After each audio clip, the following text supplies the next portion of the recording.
सभी भाइयों को नमस्कार। राम राम। भाइयों, आज मैं फिर आपके बीच आया हूं और एक दो संदेश आपको देने आया हूं। दोस्तों, भाइयों, मार्केट में कुछ हलचल चल रहा है कि बजट आने वाला है और बजट आने वाला है तो मार्केट पे फर्क पड़ेगा। एक इस पे बात करूंगा। दूसरी बात यह है कि मार्केट में इस बात का भी हलचल है कि सेबी ने एक रूल बनाया था और उन्होंने ये कहा था, सेबी ने, कि जितने भी एफआईआई हैं, जितने भी विदेशी निवेशक हैं हमारे मार्केट में निवेश करने वाले, तो वो अपना जो निवेश करने वाला आर्थिक है, निवेश करने वाला रकम है, उस रकम का मालिक का असली नाम बताएंगे। मालिक का असली नाम बताएंगे और तब आप हमारे भारत के शेयर मार्केट में निवेश करेंगे। और अगर आप नाम नहीं बताते हैं तो 1 महीना का आपको टाइम दिया जाएगा सोचने समझने और नाम बताने के लिए। अगर 1 महीना के बाद भी आप नाम नहीं बताते हैं, अपने उस रकम का, उस रुपये का, उस पैसे का असली मालिक का नाम नहीं बताते हैं, तो आपको 6 महीने का डेडलाइन दिया जाता है कि 6 महीने में आप शेयर मार्केट में जो भी पैसे लगाए हैं, जो भी आपने निवेश किया है, धीरे धीरे आप निकाल करके आप हमारे मार्केट से आउट हो जाएं। ठीक है मेरे दोस्त। अब ऐसा क्यों? और ये एक बात और मैं बता दूं, ये जो सेबी का नियम है, ये 1 फरवरी से अमल में लाए जाने का हलचल है। 1 फरवरी से इसको अमल में लाया जा सकता है, जो मार्केट में हलचल है। अब एफ आई वाला का कहना है कि कुछ इसमें ढील दे दो आप, यानी कोई दूसरा ऑप्शन निकालो। जो हम पैसे लगाते हैं उसका ओरिजिनल मालिक का नाम मत पूछो। ये बातचीत चल रही है सेबी और एफआईआई के बीच। लेकिन शायद सेबी सख्त ढंग से खड़ा है कि नहीं, आपको नाम बताना ही पड़ेगा और इस नियम को मैं 1 फरवरी से अमल में लाऊंगा। अब लाते हैं सेबी, नहीं लाते हैं, ये तो 1 फरवरी के बाद पता चलेगा। अब थोड़ा सा ये सोचना पड़ेगा कि आखिर सेबी ने ऐसा क्यों कहा कि एफआई वाले, आप पैसे लाते हो तो आप उनका नाम बताओ। सेबी को तो ये होना चाहिए था कि मार्केट में जहां से भी जो भी पैसा लेकर आ रहा है, हमारे मार्केट में वो काम कर रहा है, हमको भी बेनिफिट दे रहा है, यानी मार्केट को भी बेनिफिट दे रहा है, सेबी को भी बेनिफिट मिल रहा है और एफआईआई वाले भी प्रॉफिट लेके जा रहा है। तो सेबी ने ऐसा क्यों कहा? इसके पीछे बस एक ही कारण है कि एफआईआई वाले का एक आदमी का उसमें पैसा नहीं होता। मान लीजिए 10,000 करोड़, 5,000 करोड़, 15,000 करोड़, 20,000 करोड़ रुपए एफआईआई वाले भारत मार्केट में निवेश करता है, तो वो एक आदमी का पैसा नहीं होता है, वो कई लोगों से पैसा एकत्रित करता है। किसी से 1,000 करोड़ ले लिया, किसी से 2,000 करोड़ ले लिया, किसी से 500 करोड़ ले लिया, किसी से 100 करोड़ ले लिया। इस तरीके से एकत्रित करके वो मार्केट में पैसा लगाता है।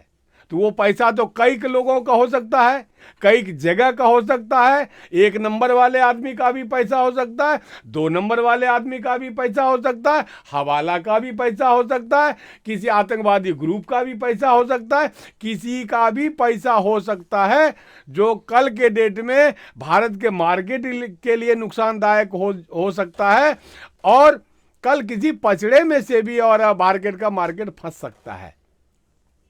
तो इसलिए उस पर एफआईआई पर शिकंजा कसने के लिए सेबी ने ये कानून को अमल में लाने की बात कह रही है। अब आते हैं दोस्तों, एफआईआई वाले अगर इस कानून से इतना घबरा करके अगर मार्केट छोड़ने को तैयार होता है तो क्या होगा? एक कानून और आपने देखा था कि शॉर्ट नेकेड शॉर्ट सेलिंग जो कोई भी FII वाले या कोई भी इंस्टीट्यूशनल संस्था करता है तो उनको जो है ना पहले बताना पड़ेगा सेबी को। एक वो तो उससे तो निराश था ही FII वाले, और दूसरा अब ये हो गया कि भाई अब आपको असली नाम बताना पड़ेगा कि किसका पैसा है। तो अगर ये दोनों नियम से घबरा करके FII वाले मार्केट से निकलता है तो होगा क्या? मार्केट से निकलता है तो मार्केट क्रैश होगा, मार्केट गिरेगा, ज़्यादा गिरेगा, उचित से ज़्यादा गिरेगा। कुछ हमारे रिटेलर को नुकसान होगा, कुछ परेशानी बढ़ेगी, कुछ का पैसा खत्म हो जाएगा। लेकिन दोस्तों अब आइए इसका पॉजिटिव पॉइंट पे बात करते हैं कि अगर FII वाले को निकलना ही है और निकलना ही था इस दोनों नियम कानून से घबरा करके, परेशान हो करके, तो वो आखिर जाएगा कहां? क्योंकि उसका भी तो उद्देश्य है, FII वाले का भी तो उद्देश्य है कि अगर 10,000 करोड़, 5,000 करोड़, 15,000 करोड़ रुपए कहीं लगाते हैं तो उसका बेनिफिट आता है, उससे उसका घर परिवार चलता है, उससे और उसके साथ जो निवेशक जुड़े हुए हैं उसका घर परिवार चलता है, उसका पूंजी जमा होता है। तो वो अगर उद्देश्य ही उसका यही है कि पैसा कमाना है पैसा लगा करके, तो आखिर जाएंगे कहाँ? तो मार्केट में हलचल है कि चाइना जाएगा। चाइना वाले ने स्पेशल पैकेज दिया है कि जो भी FII वाले यहाँ आएगा उसको स्पेशल पैकेज दिया जाएगा और चाइना के मार्केट में आपको सारी सुविधा दी जाएगी। तो आप लोग चाइना आइए। अब आइए दोस्तों इस पे 1 मिनट सोच लें। क्या चाइना की अभी स्थिति इतनी बेहतर है भारत के मुकाबले? आर्थिक कॉरिडोर में, आर्थिक कॉरिडोर का अगर कहा जाए तो मतलब ये हुआ कि चाइना की अभी ये स्थिति नहीं है, अनुकूल वातावरण ही नहीं है कि वहां मार्केट फले फूले। वहां का उद्योगपति तो छोड़ छोड़ करके चाइना को भाग चुका है, जो नहीं भागा वो भाग रहा है, जो नहीं भाग पाया है वो भागने की जो है ना विचार कर रहा है। चाइना की स्थिति अभी बहुत विषम परिस्थिति में है। चाइना का आर्थिक कॉरिडोर बर्बाद हो चुका है। उस स्थिति में क्या कोई FII वहां जाकर के अपना पैसा सुरक्षित रख पाएगा, महसूस कर पाएगा अपने पैसे को सुरक्षित? तो दोस्तों जवाब आएगा नहीं। क्यों? इसलिए जवाब आएगा नहीं कि चाइना का ना तो नियत साफ है, ना तो नीति साफ है, और जिस देश का नियत और नीति साफ नहीं होता है उस देश का आर्थिक स्थिति डगमगा ही जाती है, जो आज चाइना में हो रहा है। तो FII अगर चाइना जाता भी है, हमारे मार्केट में थोड़ी परेशानी आती भी है, तो घबराने की कोई बात नहीं है। क्यों? कि ट्रेडर 2 तरह के होते हैं, FII भी तो ट्रेडर ही है। तो ये ट्रेडर 2 तरह के होते हैं। कुछ तो ईमानदार तबके के लोग हैं उसमें, कुछ ईमानदार तबके का FII है जिसको कमाने का उद्देश्य तो है लेकिन शांति ढंग से कमाने का उद्देश्य है और सही पैसा से कमाने का उद्देश्य है। तो वो उस कैटेगरी का FII मार्केट तो भारत का नहीं छोड़ेगा। ये तो क्लियर हो गया। कुछ लोग ऐसे होंगे जो गलत लोगों से पैसा लेकर के भारत के मार्केट में इन्वेस्टमेंट कर रहा है, उनको डर लग रहा है, वो कहीं जाता है तो वो भी जाता तो एक बार शॉर्ट सेलिंग करके एक बार पूरे पैसे निकाल के नहीं जा सकता है। 6 महीने को उनके पास टाइम दिया जाता है। तो मार्केट एकाएक क्रैश नहीं होगा, ये तो क्लियर है। मार्केट धीरे धीरे होगा और ऊपर नीचे तो मार्केट होते ही रहता है। तो घबराने जैसी कोई बात नहीं है। अब इसमें और बात करते हैं। अगर FII चाइना जाता है, वहां कुछ दिन काम करता है, तो वहां से फिर उनको वापिस यहां आना पड़ेगा, क्योंकि भारत के मुकाबले चाइना का वातावरण अभी बहुत ही खराब है आर्थिक कॉरिडोर के लिए, इकोनॉमिक सोर्स के लिए। और अगर विश्व के किसी जगह और जाना चाहता है FII। तो दोस्तों एक बात मानिए, हमारा जो थिंकिंग है, यूरोप के तरफ से तो सारा FII आता ही है, आया ही है। तो अगर यूरोप में ही अनुकूलित वातावरण उनको मिल गया होता, कमाने का सही जरिया मिल गया होता, कमाने का सही प्रॉफिट उनको मिल गया होता, तो वो यूरोप से 7 समंदर पार को लांघते हुए ये भारत आते ही क्यों? अगर भारत आया है तो ये क्लियर हो जाता है कि यूरोप का वातावरण उस FII के लिए उतना अनुकूलित नहीं था जितना भारत का वातावरण पैसे कमाने और पैसे निवेश करने का है। तो मिला जुला करके FII अगर कुछ जाते भी हैं तो धीरे धीरे आ जाएंगे। और आपको पता है मार्केट का वातावरण हमारा सही है, तो एक जाएंगे 6 आएंगे, एक अगर जाएंगे भी तो 6 आएंगे, 6 भी आएंगे, कुछ रह भी जाएंगे, और जो जाएंगे वह पुनः वापिस यहीं आएंगे। तो इस पे बहुत ज़्यादा टेंशन की जरूरत नहीं है। मार्केट में हलचल थी इस बात की, मैंने कहा कि भाई मैं अपने लोगों को थोड़ा बता दूं, जानकारी के लिए ही बता दूं, तो ये मैंने आपको बता दिया कि इससे मार्केट बहुत ज़्यादा क्रैश नहीं हो सकता। एक हलचल है मार्केट में कि आने वाले 2-3 दिन में ही निफ्टी 50 FII के वजह से ही 2000 पॉइंट क्रैश होने वाला है, निफ्टी 1000 पॉइंट क्रैश होने वाला है। तो 200-400 पॉइंट तो क्रैश होना और अप में जाना, ऊपर जाना, ये तो लगा ही रहता है। जो आप एक बात बताइए, ये बहुत लोग विश्लेषक कह रहे हैं कि 2000 पॉइंट नीचे आएगा मार्केट, बैंक निफ्टी का 1000 पॉइंट नीचे आएगा निफ्टी का। तो क्या जिसने भी पैसा लगा रखा है, जिसने भी इन्वेस्टमेंट कर रखा है, निवेश कर रखा है, वो अपना प्रॉफिट नहीं निकालेंगे क्या? तो प्रॉफिट निकालेंगे, और प्रॉफिट निकालेंगे तो फिर और उसमें लगाएंगे भी। तो अगर मार्केट नीचे आता तो मार्केट ऊपर भी जाएगा। और ये चाइना ये पहले बार थोड़ी ऑफर दे रहा है FII को, ऐसा तो 2-3 बार पहले भी ऑफर दे चुका है, लेकिन उसके बावजूद भी चाइना का मार्केट जो है क्रैश होता जा रहा है, हो रहा है, और भारत का मार्केट अप में जा रहा है। तो इससे बहुत ज़्यादा घबराने की बात नहीं है, सोचने की बात नहीं। मार्केट थोड़ा नीचे आएगा, मार्केट ऊपर जाएगा। कुछ लोगों का कहना है HDFC बैंक में जो 12-14% का गिरावट आई है, FII वाले ने ऐसा किया है। तो जो कोई भी ऐसा किया है, ऐसी कोई बात नहीं है। HDFC बैंक वाले ने सफाई दे दिया मार्केट को कि हम जो है ब्रांच खोल रहे हैं देश में, और नए बहुत सारे ब्रांच खोल रहे हैं, वहाँ हमारे पैसा की जरूरत लग रही है, वहाँ हम जो पैसा निवेश कर रहे हैं, उसके बाद हमारा जो प्रॉफिट और बढ़ेगा, मैं मार्केट में और लगाऊंगा। और रात में भी मैंने देखा, थोड़ा सा न्यूज़ सुना, तो पता चला कि जो है ना इसका रिकवरी भी HDFC बैंक वाला ऐसा दिमाग लगाया, ऐसा कुछ सिस्टम बनाया कि इसका रिकवरी भी जल्द से जल्द कर लिया जाएगा। तो ये बहुत बड़ी बात नहीं है मार्केट के लिए। मार्केट को क्रैश होना, मार्केट को अप में जाना, मार्केट को अप में जाना, मार्केट को क्रैश होना, ये तो लगातार चलता है, चलता ही रहेगा। और अगर ऐसा नहीं चलेगा तो लिक्विडिटी मिलेगी कहाँ से रिटेलर को? अगर बढ़ रहा है, मार्केट ही बढ़ता रह जाएगा, तो फिर जो आप सेल करते हो तो वो खरीदने वाला कौन मिलेगा? तो गिरना और उठना मार्केट का लगा ही रहता है, इससे घबराने की कोई बात नहीं है। अब आइए थोड़ा दूसरी बात करते हैं, बजट की। तो दोस्तों मार्केट में थोड़ा हलचल है, बजट आने वाला है, 1 फरवरी को बजट आने वाला है, 1 फरवरी को कुछ मार्केट में नया होगा। कुछ लोग डर भी रहे हैं, कुछ लोग खुशी भी मना रहे हैं। तो दोस्तों मैं इस पर 1-2 बात कहना चाहूँगा जो मेरे नॉलेज में बात है।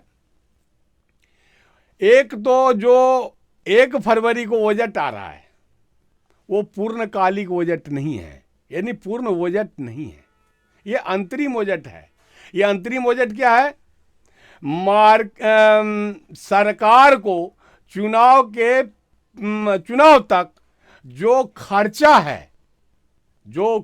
है सरकार को चलाने में, और उस पैसे को निकालने की संसद से मंजूरी लेना।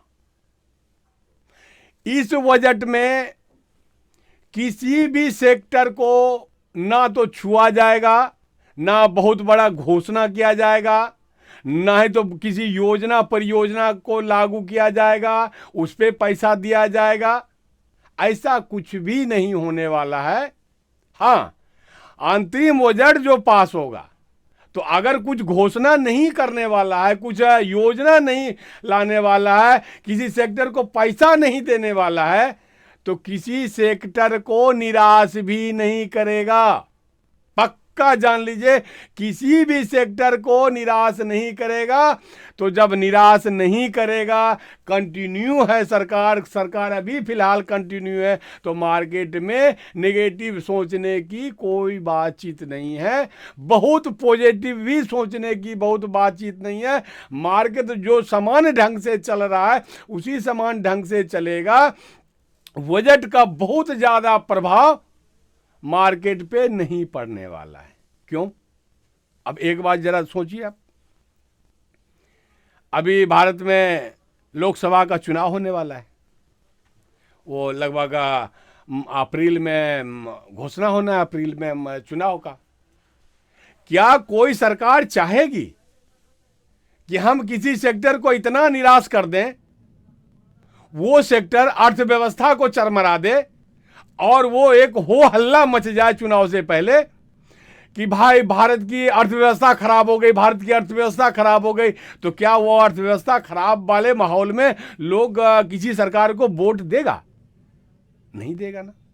तो कोई सरकार रहती तो नहीं चाहती कि चुनाव के पहले का जो अंतरिम बजट हो उसमें किसी सेक्टर को झकझोरा जाए, किसी सेक्टर को थोड़ा परेशान किया जाए, किसी सेक्टर को थोड़ा निराश किया जाए और हमें वोट कम मिले, वोट ना के बराबर मिले। ऐसा कोई सरकार नहीं चाहती है, ये भी सरकार नहीं चाहेगी। तो दोस्तों, इस बजट से आपके मार्केट पर बहुत ज़्यादा फर्क नहीं पड़ेगा। हाँ, इतना मेरा अनुमान है, मेरा अनुमान है कि 1 फरवरी का जो मार्केट का दिन होगा अब से ही शुरू होना चाहिए, अप में ही रहना चाहिए कि क्योंकि 1 फरवरी को जो बजट आएगा तो कुछ न कुछ सरकार जो है ना सभी सेक्टर को छूता हुआ, कुछ खुश करने के लिए कुछ न कुछ बताता हुआ मिलेगा। भले बहुत बड़ा रकम नहीं देता हुआ मिले 1 फरवरी को बजट में, लेकिन सभी सेक्टर को खुश करने की स्थिति में सरकार है और खुश करता हुआ निकलेगा बजट में। तो इससे पॉजिटिव ही वातावरण होगा, मार्केट आपका अप में ही खुलेगा और अप में ही रहने का ज़्यादा चांस है। ये मेरा जहाँ तक मानना है। पूर्णकालिक बजट होती है तब जो वो रैली आती है मार्केट में, वो रैली हफ्ते 2 हफ्ते 3 हफ्ते तक कंटिन्यू कर देता है। अप में जा रहा है, बजट का दिन अगर अप में गया, बहुत सेक्टर को बहुत खुशी मिली है, सेक्टर को कुछ अच्छा नियम कानून कायदा सरकार का समझ में आया है, पसंद आया है, तो मार्केट जो है ना अप में है तो 2 दिन 4 दिन 5 दिन 7 दिन 8 दिन 10 दिन 12 दिन अप में ही रहता है। अगर क्रैश होता है हमारे मार्केट को ये लगने लगता है कि हमारे भारत का सरकार की जो नीति है वो ठीक नहीं है, इससे हमारा नुकसान होने वाला है, तो वो उस स्थिति में एफआई अपना पैसा निकालना शुरू करता है और तब 2-4-10 दिन तक धीरे मार्केट डाउन में ही रहता है। लेकिन अभी वो स्थिति नहीं है, अप में ही मार्केट रहना चाहिए। बजट से आपको कोई ज़्यादा टेंशन आने की ज़रूरत नहीं है, वो आप भी जानते हैं, समाज भी जानता है। बजट अभी आपके अनुकूल ही रहेगा और अनुकूल रहेगा तो मार्केट आपके अप में ही रहेगा। तो ये 2 बातें थी, जो 2 बातें मैंने आपको बतानी थी, बता दिया। ये आपको कैसा लगा लाइक करके बताएंगे, और नए दोस्त हैं हमारे, नए भाई हैं तो सब्सक्राइब भी कर लेंगे, और कुछ गलत लगा हो तो कमेंट भी कर देंगे। वैसे तो बहुत लोगों का कमेंट आता है बहुत उल्टा कमेंट आता है। लेकिन एक बात बताइए, मैं अगर आपको कोई चीज़ देता हूँ तो आपको बता देता हूँ ना, भैया ये समझ में आए तो आप अपने पास रखना, दिमाग में रखना, समझ में नहीं आए तो इसे आप छोड़ देना। उसके बावजूद भी कई लोग उल्टा कल भी कमेंट किया, परसों भी कमेंट किया। मैं उन कमेंट करने वालों से कहना चाहता हूँ कि दोस्तों, मज़ा तो आपको तब आता जब मैं उसका कोई रिप्लाई देता आपको, जब मैं को उत्तर देता। अगर उत्तर अनर्गल ढंग से देता तब आप फिर हिट करते मुझे, वो मौका तो मैंने आपको दिया ही नहीं। आपने क्या कहा, और हम ये मानते हैं कि 2-4-5% लोग ऐसे होते ही हैं, तो 2-4-5% लोग ऐसे ही होते हैं, तो ऐसे ही आपके कमेंट सही। तो कमेंट से मैं घबराता भी नहीं और ना उस कमेंट का कभी मैं जवाब देता।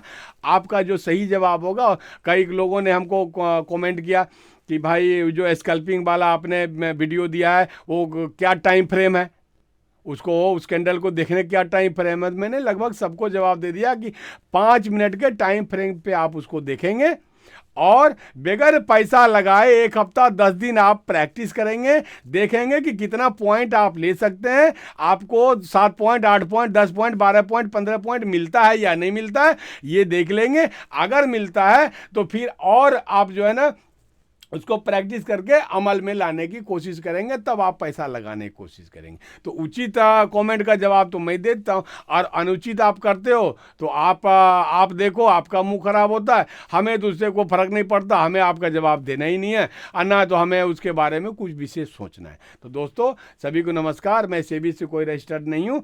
अगर आपको किसी बात का कोई परेशानी हो तो उसको छोड़ दें, और अगर अच्छा लगा हो तो आप एक्सेप्ट कर लें, स्वीकार कर लें। तब तक के लिए जय हिंद, जय भारत।